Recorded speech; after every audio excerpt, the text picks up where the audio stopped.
Alright.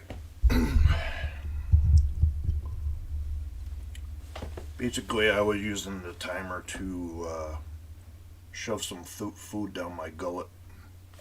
Anyways, this is the Wrestling Angle. I am Chad Z, and we're here to discuss tonight's horrible pay-per-view. I should have known that this is the way tonight was going to go, because I had my Fire Stick take a shit on me and ended up ordering the pay-per-view on DirecTV, which I will never do again because it was a waste of money. Anyways, so we're gonna go through. I'm gonna try to keep my language down to a minimum because I'm not gonna lie, I am extremely pissed off with AEW right now. The pay-per-view was definitely not worth the price that they were charging for it. I'm not going to get into what the price was. Everybody knows that. But it was just a terrible pay-per-view. Right down to the two signings that they had, I think are good signings, and I'll get into that when we get to that point. But I just want to reiterate the fact that this was a terrible pay-per-view, and I actually even debated whether I should do the show tonight because I was disappointed in it. But I promised everybody a show, and that's what I'm going to do. So we're going to go through each match. We're going to discuss the results. I'm not going to get on a play-by-play thing and what went on with the matches. I'm just going to tell you what I thought of them, and we'll go from there. So, as you can tell in my voice, I'm extremely not happy. So, but it is what it is, and we have to go on with the show. So, first thing we got was the buy-in, and we had Britt Baker, and she was originally supposed to have Reba or Rebel as her partner, but they sold the fact that Rebel was hurt, and she actually wasn't hurt. I think everybody knew that, but we did get Makai Atahu, I think I said that her name right, as her mystery partner, and they defeated Thunder Rosa and Rio. This was probably the only bright point to the entire night. This was a really good match. It showcased all the girls. It continued the feud between Britt Baker and Thunder Rosa. So I don't think there's any ending to this feud. I think it's going to continue. Actually, when we get to the women's title match, we're probably going to see a stable formed of women. So, led by Vicky Guerrero. Anyways, so Baker and Otoy defeated Thunder Rosa and Rio. A very good match. It, like I said, it showcased the girls really well. And if they had put this match on the pay-per-view, probably would have been a hell of a lot better. But you can tell that they had more than their usual people at Daly's place, which was a nice little touch. And So they ended up beating Thunder Rosa and Rio. Then we got Jim Ross. He entered the arena to his Oklahoma music.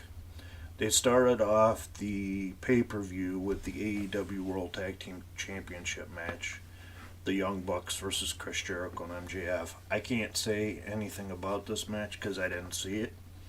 This is when my Fire Stick took a shit on me.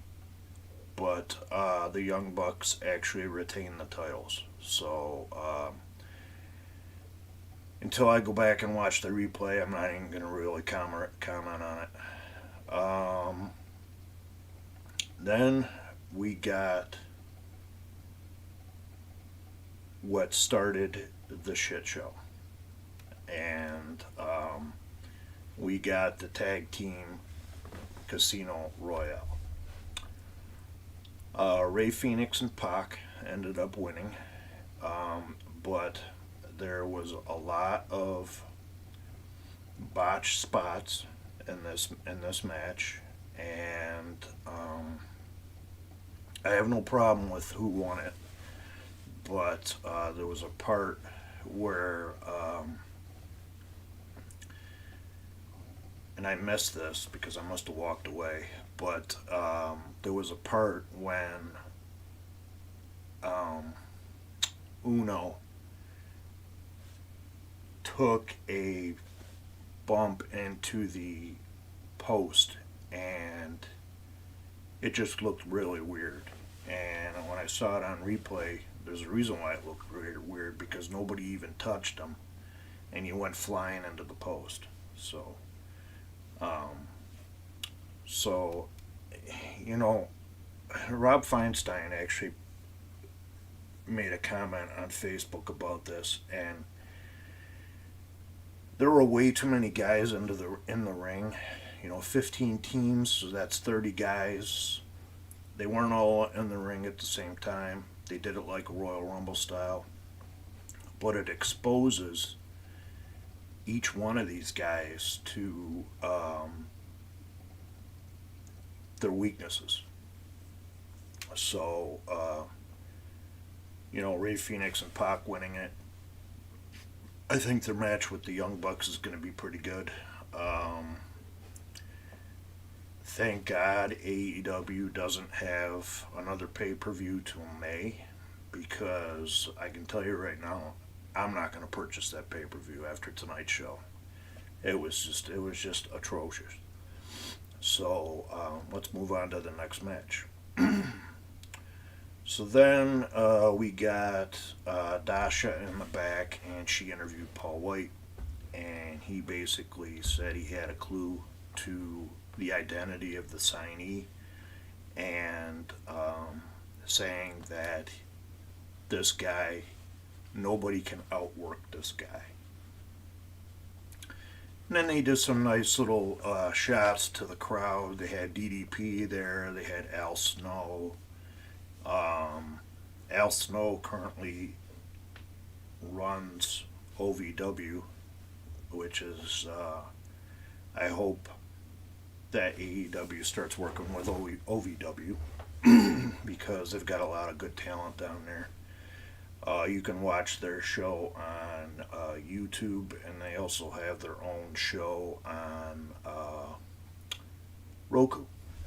So, then we came to the Women's World Championship match, Kuroshida versus Ryu Mitsusumi. Another match that these girls really busted their butt, and but I think they couldn't really have two women's matches right in a row. I think this would have been better if they had put it someplace different on the show. But Shida ended up retaining, and then at the end of the match, Nyla Rose and Vicky Guerrero come running down, and then Britt Baker and Rebel and Atu run in, and Rebel hit ended up hitting Shida with the crutch. This is where I think, and then Thunder Rosa, which I love this. This is so. Here they are, these two girls that just kind of busted their butt in the match. They have four people come down and attack them, and then all of a sudden Thunder Rosa comes down and clears the ring. So one person against four. It just made absolutely no sense, and it put a bad taste in my mouth with this match. So, and not really surprised that Shida retained because Tamamishi, she works for another company. So, and she's not under a AEW contract. So, I think that that belt is Britt Baker's to win when AEW decides to pull the trigger on that and actually get the belt off of Shida. It is a different story. But and then we got they announced their main pay-per-view, Double or Nothing. It's Sunday, May 30th. I will not be ordering that pay-per-view. I don't care what or who they have signed to it. I will not be ordering that.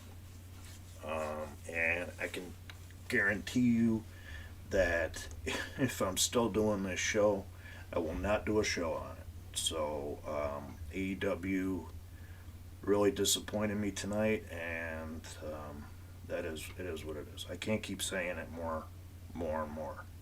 That this pay-per-view just was the shits. So, so then we go to the back, and Alex Marvez is back, and he's getting ready to interview Chuck Taylor and Orange Cassidy, and then they're attacked by Miro and Sabian. Orange Cassidy wasn't in; he was in the back most of the match.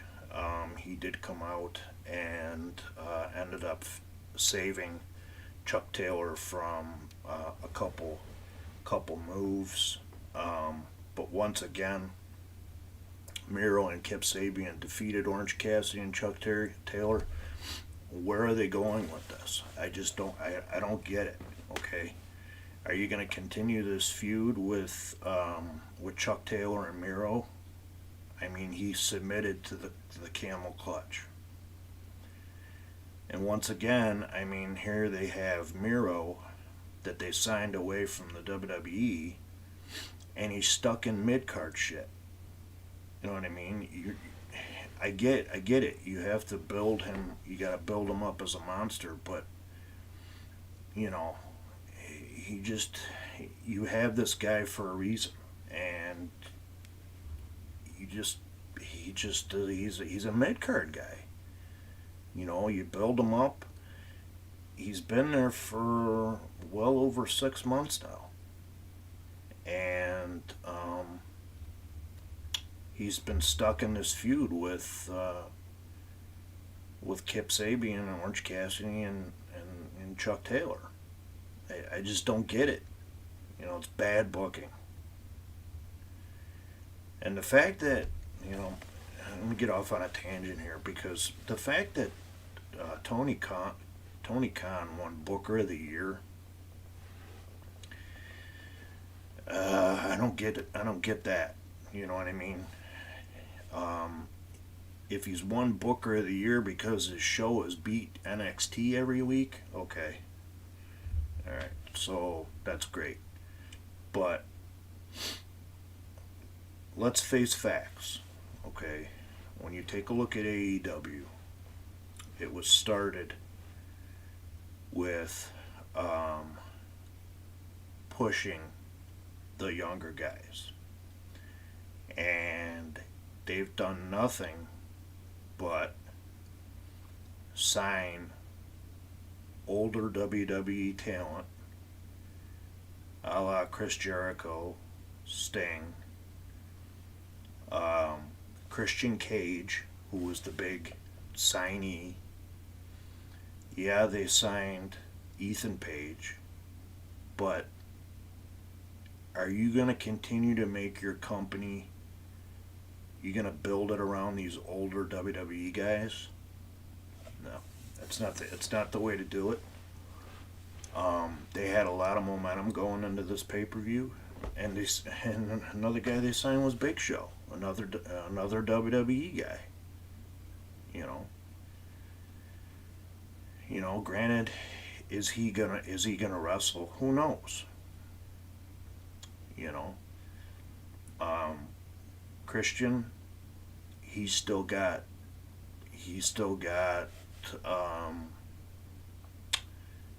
he's still got that the gut to wrestle, and that's great for him. But you know,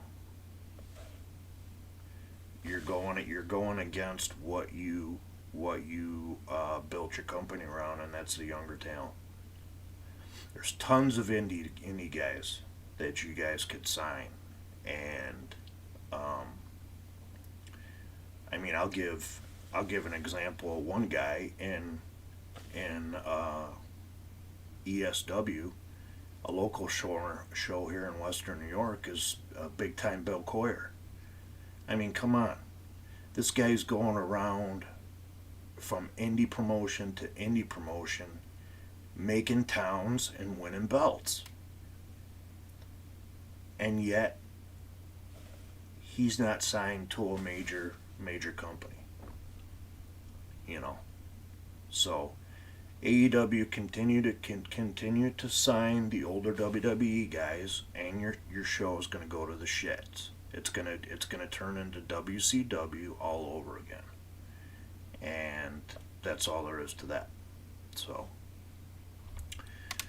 probably the funniest thing of the night was Chris Jericho calling Marvez a fat piece of shit or something like that. But they're going to be doing a inner circle war council thing on Wednesday, so you're probably going to see one of the guys get kicked out of the group, and I would imagine it's probably going to be Chris Jericho. So, but that's that. Hangman Page went up against Matt Hardy in the big money match. Here's another thing I want to get into. Why do you have to have interference in every goddamn match? Why can't these guys, why can't we get clean wins? AEW is not WWE.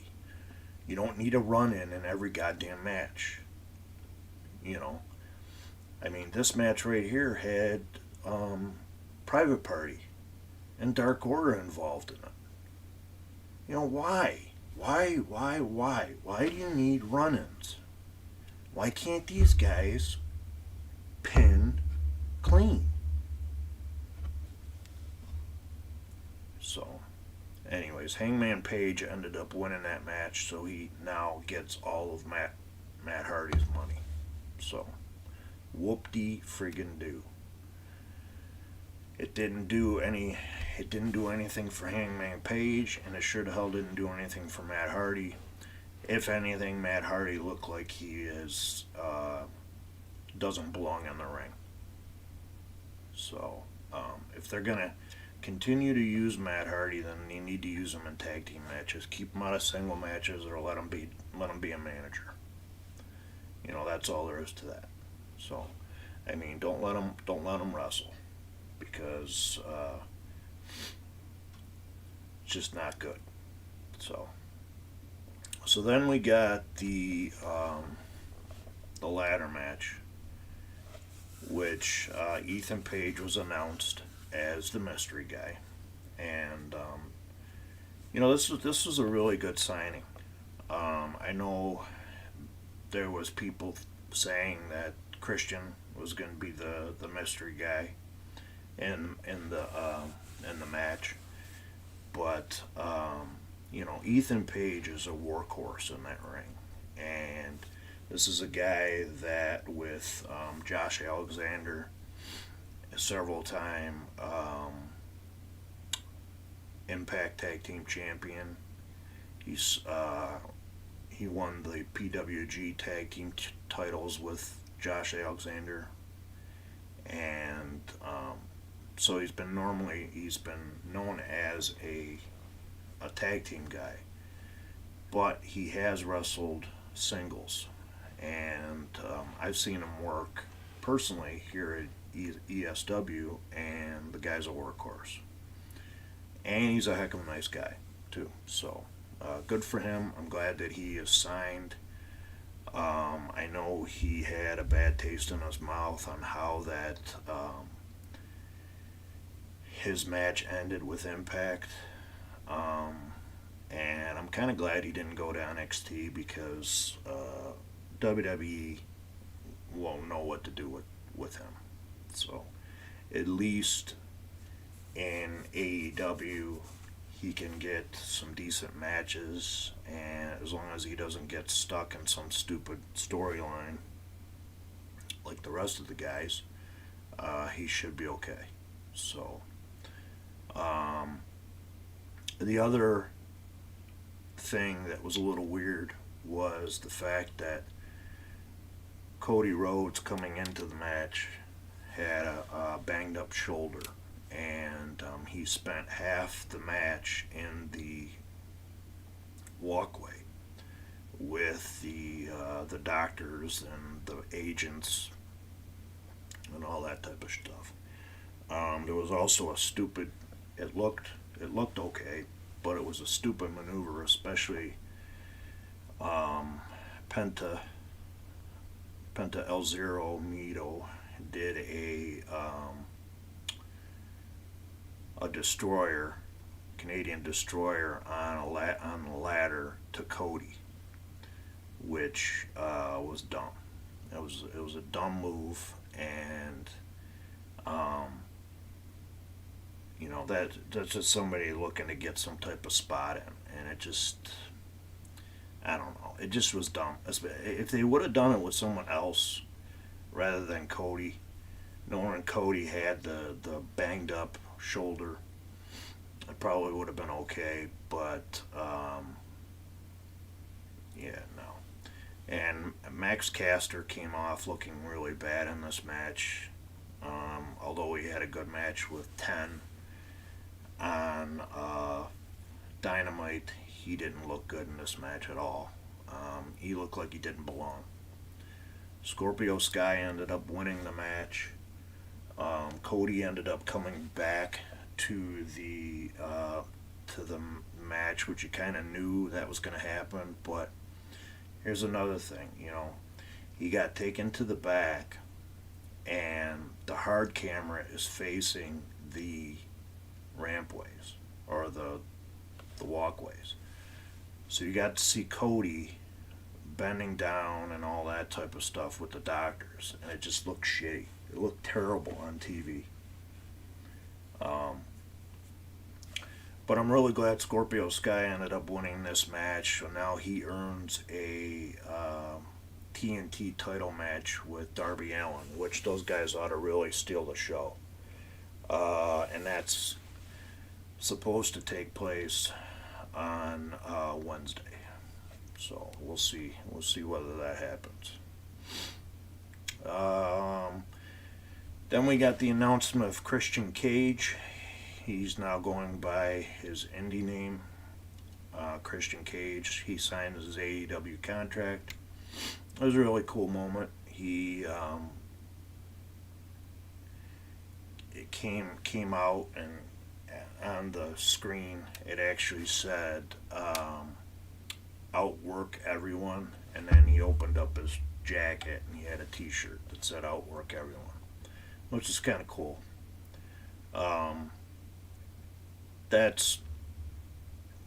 That'll be that remainder to be seen if he can outwork everyone, especially at his age.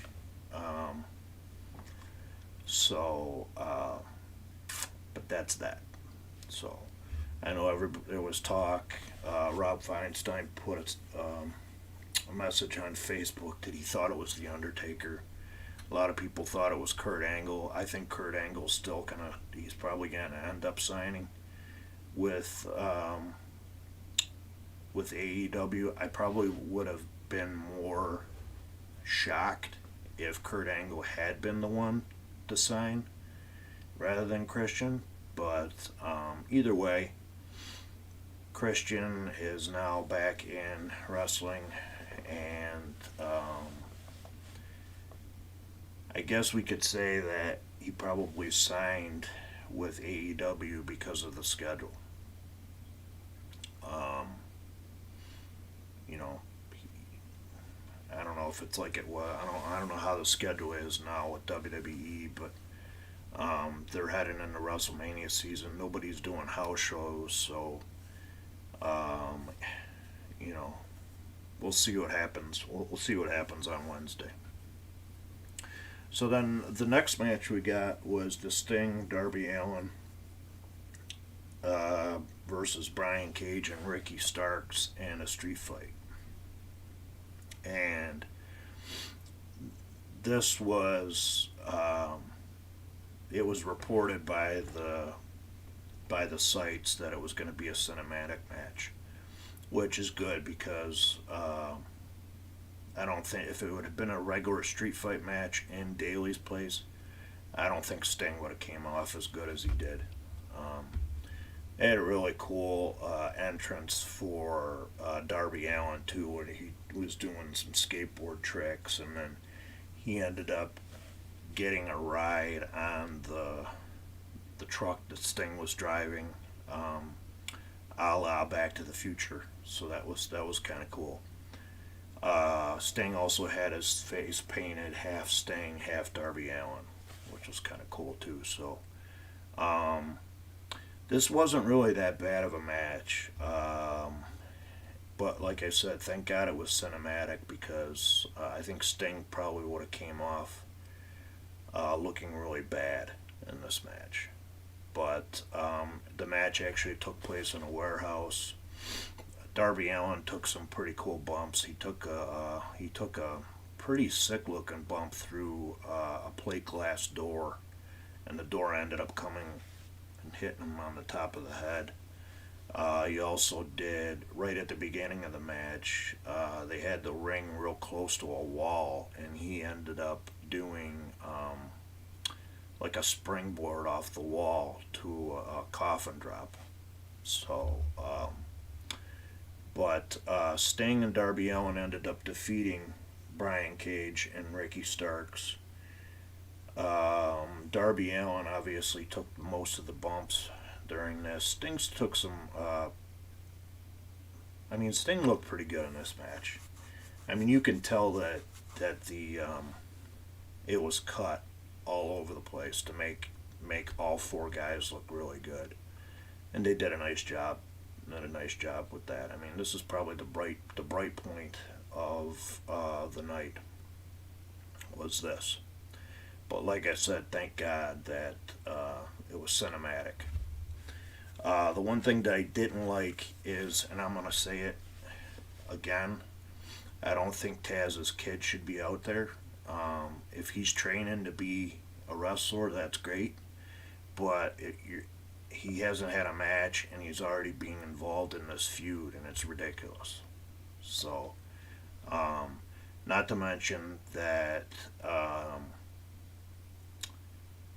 he took his shirt off, and yeah, the kid's got muscle, but he kind of reminded me of Chris Von Erich back in the World Class days. So, and I just don't like the fact that he's out there. And Powerhouse Hobbs got involved, and which you kind of knew was going to happen. But it is what it is. I mean, Sting and Darby Allin ended up winning the match. Sting ended up doing the Scorpion Death drop to pin Stark, and in the ring too, actually. So street fights, I believe, pin can count anywhere, and yet there was a ring set up in the warehouse, which kind of didn't make sense, but whatever. And the whole pay-per-view didn't make sense to me. We got the announcement that the matches are going to take place on Wednesday. We're going to get Matt Jackson versus Ray Phoenix, Britt Baker, Rebel, and Micaiah Toe versus Thunder Rosa, Shida, and Mitsusumi.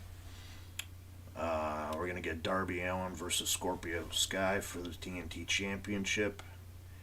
And let's hope that's the main event for Wednesday, because I think those guys can do a really good job stealing the show. Now we're going to get to... I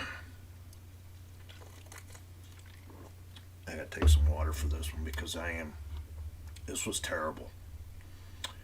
The main event, the exploding barbed wire death match. Okay, so I don't know how many of you have watched one of these matches, but AEW put their own little spin on it. Both Moxley and Omega, they got color during the match. Both of them hit the barbed wires, and each side exploded.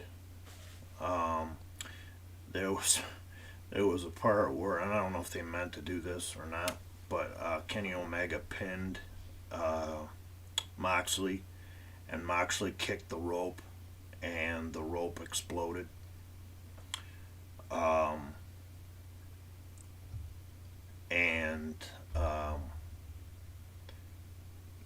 There was a lot of cool bumps. There was blood involved in it, which I would think there would be blood involved.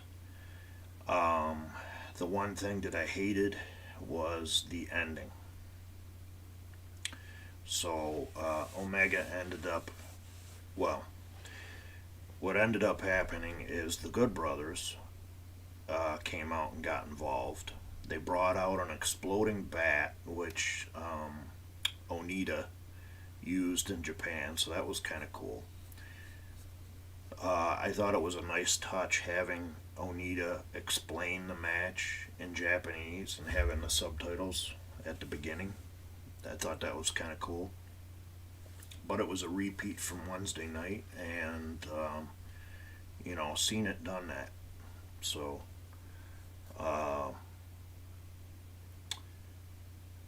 Kenny ended up winning the match, and he did a one-winged angel through a chair and ended up pinning Moxley. So Kenny retains the belt, which I kind of thought was going to happen. We're probably going to see Moxley go away for a little bit because his wife is set to have her baby pretty soon, Renee Young. I can just imagine what it was like on her end watching this match and watching her husband take the majority of the bumps and getting busted open from the barbed wire. And don't get me wrong, Kenny, for what he is as having the best matches, he's called the best bout machine. I give the guy credit for going into this match, and you can tell both him and Moxley studied these matches, but the ending is what blew. I did a show showing the Terry Funk, Cactus Jack death match, and when the countdown started and the match or the ring was set to explode at the 30-minute mark, whether the guys were pinned or not,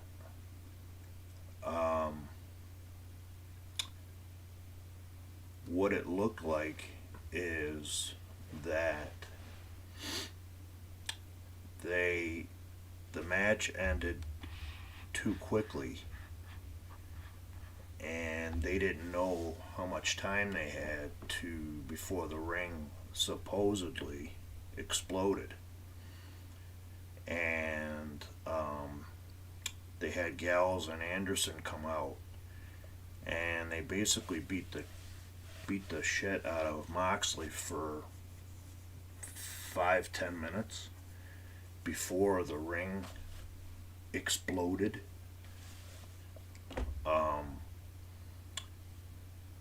I would suggest that AEW do not ever do another one of these matches.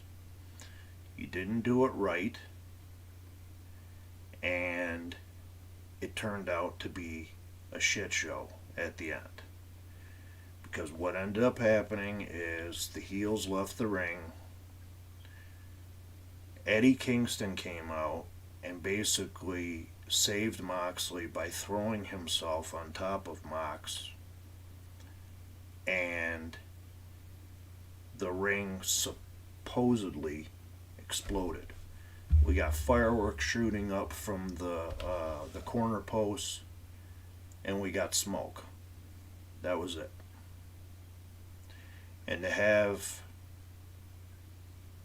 this isn't Eddie Kingston's fault, but to have Eddie Kingston selling the fact that the ring exploded while he was on top of Moxley was stupid. And the announcers selling the fact that they felt the heat from the exploding ring was stupid too. So all the great spots that they did in the match meant absolutely nothing because the ring didn't blow up right. They didn't do it right. Just like they didn't do it right when Cactus Jack went up against Terry Funk. It looked like crap on TV. And that it is what it is. I mean, I'll say it again, I will not order another AEW pay-per-view. I'm sorry. I'll watch the shows, I'll review the shows, but they lost a fan tonight, because I really think that they had momentum going into this pay-per-view and they lost it. There's nothing I can say more. They lost it because the whole show was a shit show. And that's just all I can say. I mean, I don't know. I mean, I was messaging my buddy Gary back and forth, and he even agreed that what the hell was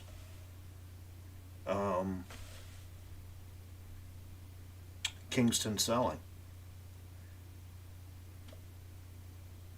He sold nothing. Like he was knocked out because some fireworks went off in the corner posts. It just didn't make any sense. And probably the brightest side of the pay-per-view is they signed Ethan Page. Let's hope they do something good with him. They signed Christian Cage. He's another WWE guy. They got Big Show, another WWE guy. They got Chris Jericho, another WWE guy. There's rumors that they're gonna sign Kurt Angle, because he's made comments about how WWE is mismanaged and all that. That's another WWE guy. It's WCW all over again. And why don't we start the 83 weeks of beating Vince And it's not even Vince, it's Triple H, because he runs NXT. And now they're going to have a second dark show. And there's rumors that they're going to have a second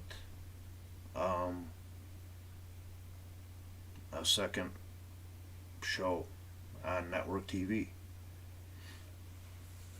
You know, what's that remind you of? Reminds you of WCW when they did Thunder. Didn't have enough guys signed because they signed Bret Hart to showcase him on Thunder. And that was a terrible move. They didn't know, and Vince said that WCW don't know what to do with Bret Hart, and they didn't. They screwed it up. And I'm sorry, it may not be an unpopular opinion, but AEW is turning out to be just like WCW. Signing old WWE guys and not pushing the younger talent. Now, there's going to be people out there that say, well, okay, it's one show. But what you don't understand is the fact that they have been building this show up for almost 2.5 months. And they've been building up the death match. And they were building up the ladder match. And all that. Building up the whole entire show. And they had momentum going into the show, and they just lost it.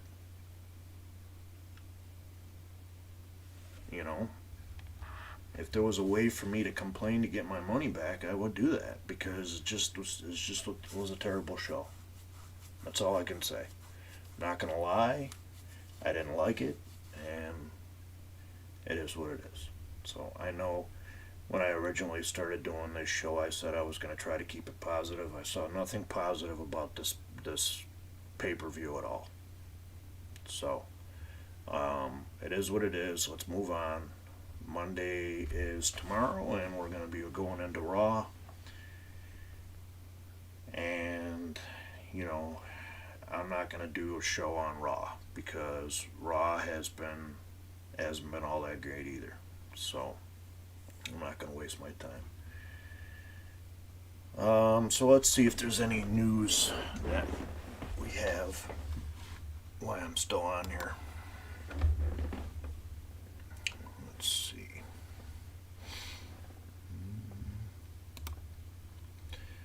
Okay, so it looks like that Christian has signed a multi-year deal with AEW, so that's cool. But once again, he's 47 years old, and he's in a lot better shape than I am. I'm a little bit older than he is, but obviously WWE wasn't going to use him the right way, so maybe that's why he signed with AEW. One will only know until he does an interview, so we won't know what was the reasoning for him signing. But let's just hope he does better in AEW than he did in TNA. So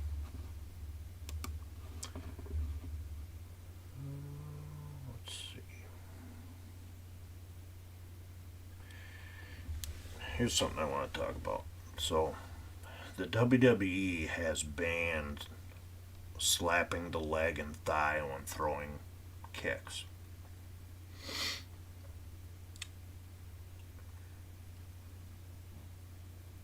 This is just plain stupid.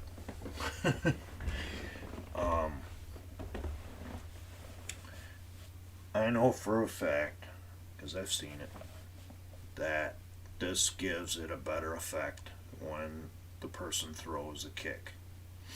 Wrestling is different now than it was back in the 80s. When somebody threw a kick, they were stomping someone's head, hitting them in the gut, all that. And there was no noise.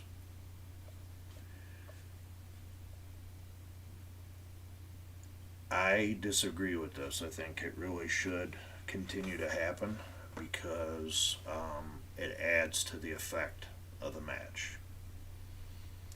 So, somebody posted a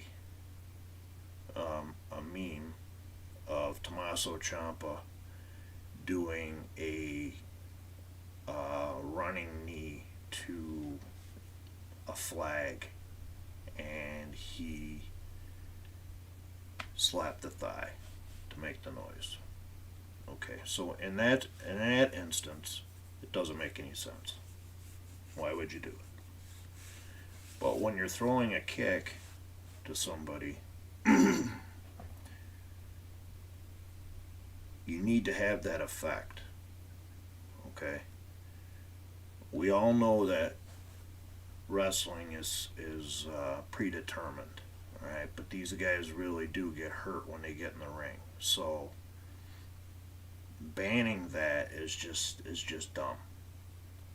I don't know who came up with that idea, but I know for a fact when you see it live and the guys throw a kick and they slap their thigh and it makes that noise, it makes it look more realistic. That's all I can say. So, for WWE to tell their talent that they can't do that anymore, that's just plain dumb.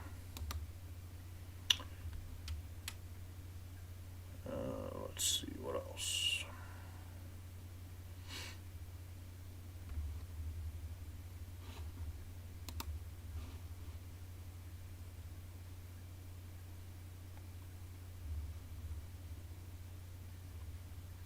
I guess there was I ended up watching UFC last night, and I guess I didn't see this, but I guess the in the main event, the title changed hands by DQ, which I've never seen happen in UFC. So Shayna Baszler sent out a tweet saying that this is why titles don't change hands via DQ in wrestling, and she's got a point. So hold the title up, but or whatever. But and have the guys fight over again, but don't have a title change on real fighting by a DQ. If you guys are gonna, I realize UFC has rules and there's no title bouts and real fighting, and or if you're fighting on the street or whatever. But really, you trying to tell me in a real fight someone's gonna win by a DQ? That was just dumb, and Dana White needs to do something about that. So.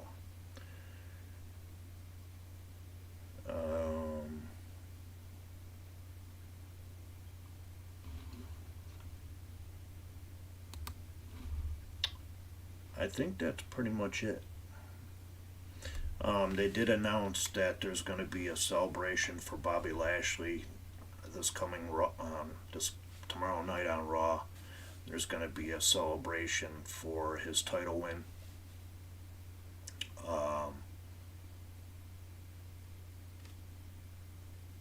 Who knows what's going to end up happening, but I guess we'll know who his next challenger is going to be for the title, because generally these celebrations get ruined. So, Big E is set to return to Smackdown next week after his supposed injury. Daniel Bryan ended up winning the cage match on Friday night, so he's set to go against Roman Reigns at Fastlane. I think this is a good move by WWE. Give Bryan his title match before WrestleMania, before Edge goes up against Reigns. I don't think Bryan's gonna end up winning the belt. They could swerve us, but I think the match everybody wants to see is Edge versus Reigns, just like everybody wants to see Bianca versus Sasha. So.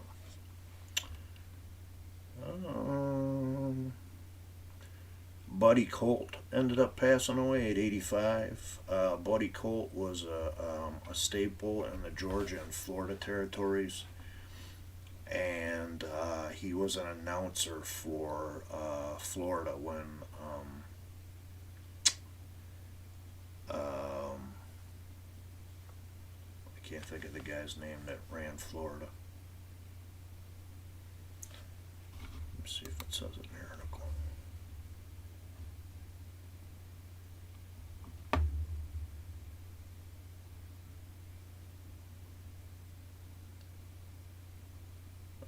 It doesn't. So, but he passed away at the age of 84 or 85, and like I said, he was a staple in the Florida territory doing commentating with Gordon Solie. So,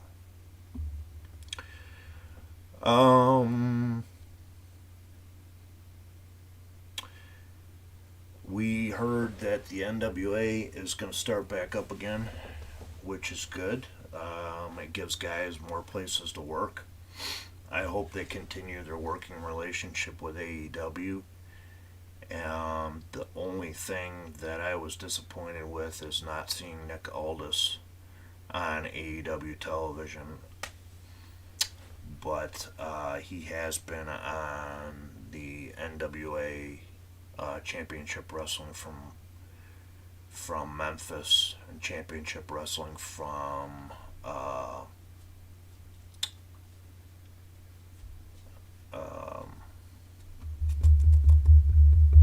LA too. So so it's good that the NWA is going to start back up. I know there was some concern because they took all their content down from their YouTube page. But I'm glad that they're starting back up, because I think it gives you something else that you can watch on TV besides AEW and Impact and WWE. So let me apologize to you guys about the tone for this show. I normally try to keep it upbeat. I know it doesn't seem like that with my monotone voice, but I just wasn't happy with tonight, and that's all I can say, is I just wasn't happy. And it was a shit pay-per-view from start to finish, and like I said, I should have known it was going to be when my Fire Stick took a crap on me. But it is what it is. Let's move on, and let's see what they do on Wednesday. See if they capitalize on what little came out of this pay-per-view. It'd be nice to see if they announce if they sign anybody else besides Ethan Page and Christian Cage.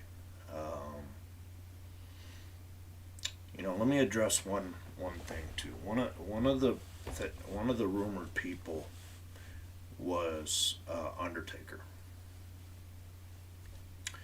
Now, anybody that has watched the Undertaker's Last Ride documentary should have knew it was an Undertaker. I don't think Undertaker would go against Vince unless Vince gave him the okay to go to AEW. Just doesn't make sense. And I know he was one of the rumored guys, because when Big Show said it's a Hall of Fame worthy guy, there's been talk about how bent out of shape Christian was, that Edge went into the Hall of Fame and he didn't. That could be another reason why he signed with AEW. But to say Undertaker was one of the people to sign is just absurd. He's not going to go against Vince. And Undertaker is done. Although it would have been nice if Undertaker was the one signed, I could get my Undertaker versus Sting match that I was hoping would take place at WrestleMania, and it didn't because Sting left and Undertaker retired. So, but I don't think Undertaker's going to go against Vince unless he gets Vince's blessing to wrestle. And there's rumors out there that he still wants to wrestle. Okay, well, unfortunately, he wouldn't be allowed to take the Undertaker gimmick to AEW because he doesn't own it. WWE does. And you can't take the American Badass gimmick to AEW because WWE owns that too. So, to say Undertaker was that guy was just a little bit absurd. And,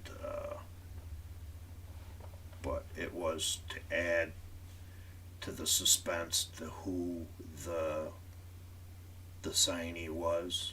And, I had a feeling that it was Christian because we hadn't seen him on TV. And WWE didn't capitalize on him coming back like he did at Royal Rumble. So, and I said before that AEW is on a pathway to what WCW did, and that's signing a bunch of WWE guys and signing them to these multi-year deals, and just doesn't make sense. So, anyways, I'm gonna end this show there. I want to thank everybody for joining. We did have one person follow in the last couple days, so I'm now up to 16 followers. I don't know how much it is that it's somebody actually following me or it's somebody creating accounts to follow the show, but either way, I appreciate everybody following the show. Once again, I apologize for the tone for tonight, but I think I needed to get my frustration out, the fact that it was just a bad pay-per-view. So, but let's move on.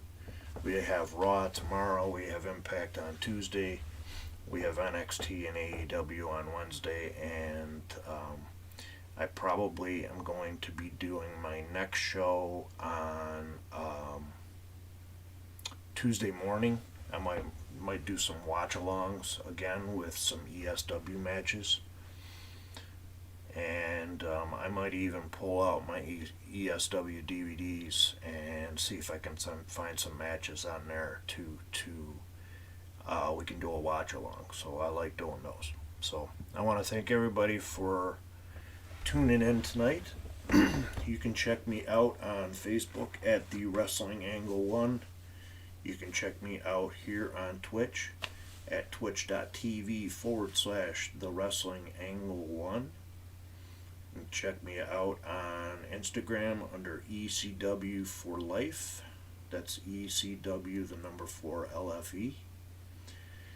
And you can also check me out on Twitter